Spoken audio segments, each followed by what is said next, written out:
భారతదేశంలో యునెస్కో వారసత్వ సంపదగా గుర్తింపు పొందిన చారిత్రక కట్టడాలు అనేకం.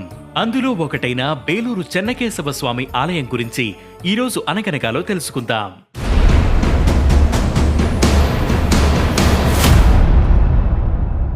క్రీస్తు శకం 11 నుంచి 14వ శతాబ్దం మధ్యలో సుమారు 3 శతాబ్దాలకు పైగా కన్నడ, తమిళ ప్రాంతాలను హొయసల రాజులు పాలించారు.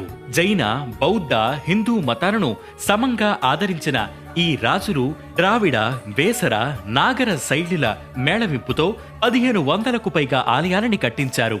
వీటిల్లో కర్ణాటక రాష్ట్రంలోని హాసన్ జిల్లాలో బేలూరు పట్టణంలో ఉన్న సోమనాథపుర కేశవాలయాల్ని యునెస్కో వారసత్వ సంపదగా గుర్తించింది.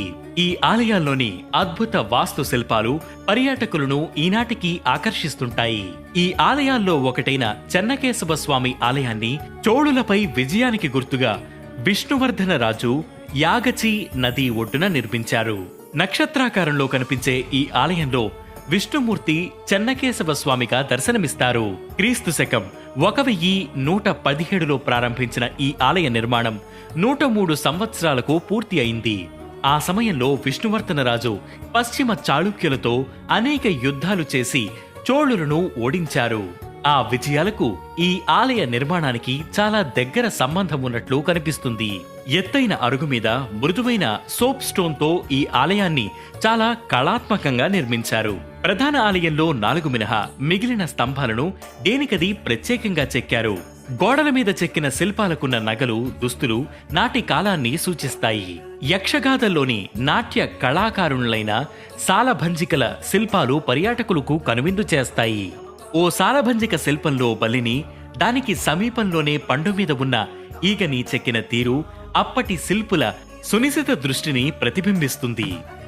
ఆలయ కుడి భాగంలో చన్నిగ్రయ అని పిలువబడే మరొక ఆలయం కూడా ఉంటుంది. దాంతోపాటు లక్ష్మీదేవి అవతారమైన సౌమ్యనాయకి దేవి ఆలయం, రంగనాయకి ఆలయం కూడా ఉంటాయి. బేలూరు చెన్నకేశవ ఆలయంలో ప్రత్యేకంగా చెక్కబడిన కళాకృతులతో మొత్తం 48 స్తంభాలు ఉంటాయి. అందులో నరసింహ స్తంభం చాలా ప్రసిద్ధి చెందింది. అంతేకాదు రామాయణ, మహాభారత సన్నివేశాలు, ఏనుగులు, సింహాలు, గుర్రాలు వంటి అనేక జంతువులు, గజాసుర సంహారం, మహిషాసురుణ్ణి చంపిన దుర్గాదేవి, రాముడి శిల్పాలు అద్భుతంగా ఉంటాయి.